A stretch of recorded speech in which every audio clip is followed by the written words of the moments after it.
So listen to these arguments that they cite as proof that Russell Brand is now on the far right. Quote, Russell Brand can't make up his own mind. Speaking on the comedian Bill Maher's talk show last weekend, Brand launched into a tinny rant that encompassed every right-wing signaling trope. Every right-wing signaling trope he expressed on Bill Maher's show. What are these right-wing signaling tropes? According to the new statement, quote, number one, the ghoulish mainstream media.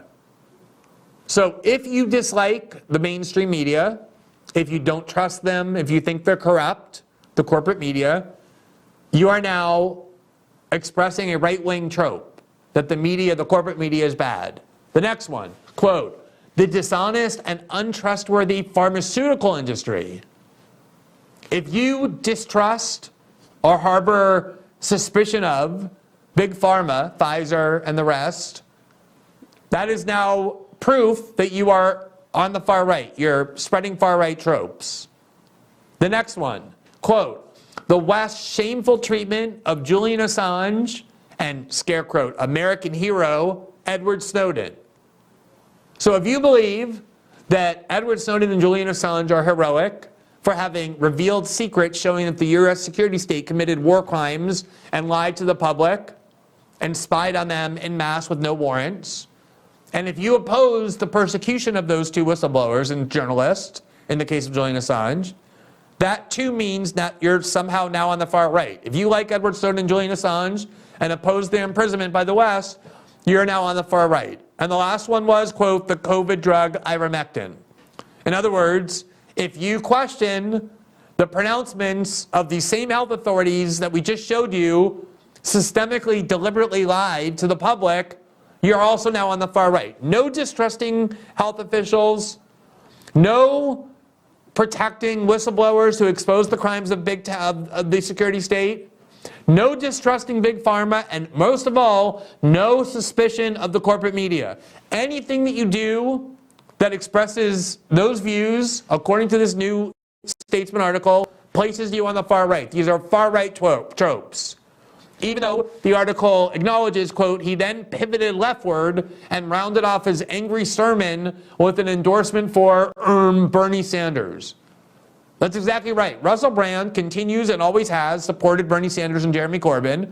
They acknowledge that, and yet he's nonetheless on the far right because he dislikes the mainstream media, Big Pharma, and the persecution of Edward Snowden and Julian Assange.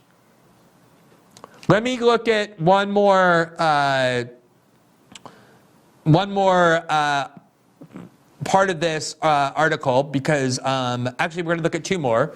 Here's another one that essentially says that if you're somebody who distrusts the U.S. security state and the U.S. posture of endless war and the motives for why the United States keeps going to war, then that too makes you on the far right. Quote, as for any self-styled alternative media guru, the Russian invasion of Ukraine is a central theme of inquiry. Brand quotes long passages of text from Substacks about the true intentions of Tony Blair and Hillary Clinton.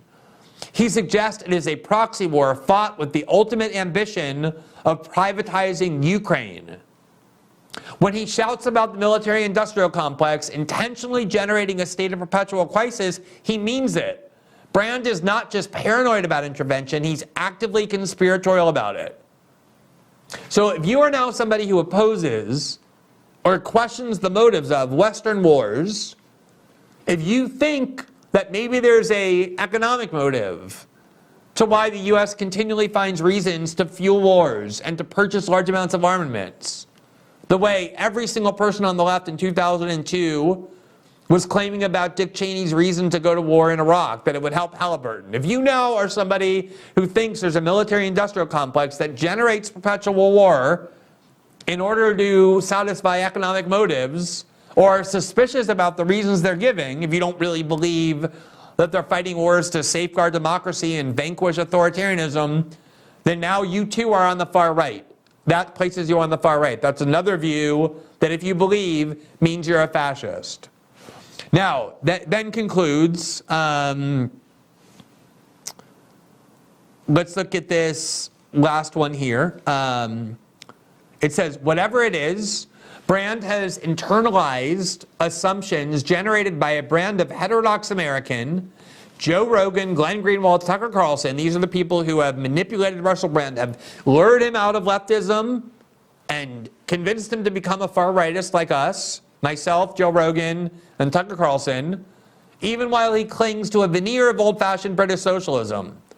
But perhaps that tension is not as awkward as it seems. The soul of Corbynism, for example, is the argument that a cabal of elite capitalists have manipulated the system against the everyman. Quote, they've stitched up our political system to protect the powerful, the former labor leader said in early 2017, to line the pockets of their friends. There are few journalists in the United States who talk more about the rigged system than Tucker Carlson. It is exactly the mode of politics Brand trades in too.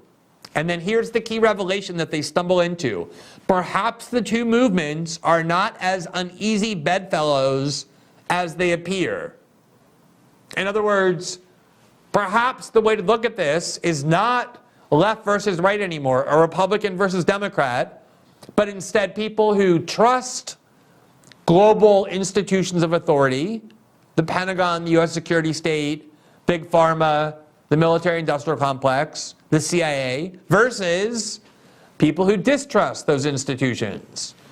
And that there are a lot of populists on the left and the right who now find common ground because they stand in opposition to these globalist institutions and distrust their integrity and their motives and believe that they do more harm than good. It kind of stumbles into the truth that the most important framework is no longer these archaic levels labels of left and right, but whether you question these global institutions of power and whether you stand in favor of or opposed to authoritarian measures, like having big tech form a union with the government to censor the internet, or having the Pentagon and the US security state dictate to big tech whether dissent to wars is permitted.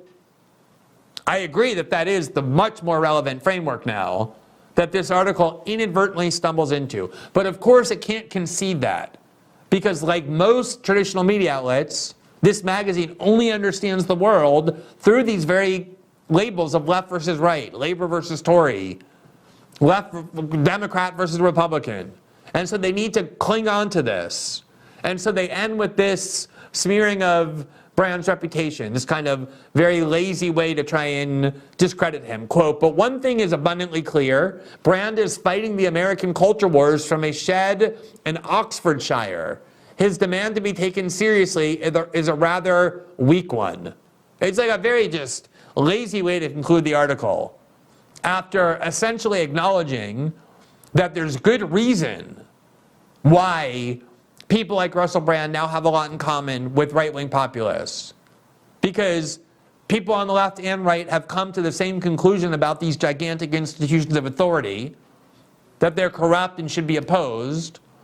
They then have to just discredit him as being on the far right, as being some rich elite who has no grounds for saying any of this, because they can't allow people to realize that they want to keep separate with these labels, that in fact we have a lot more common ground than they want us to realize.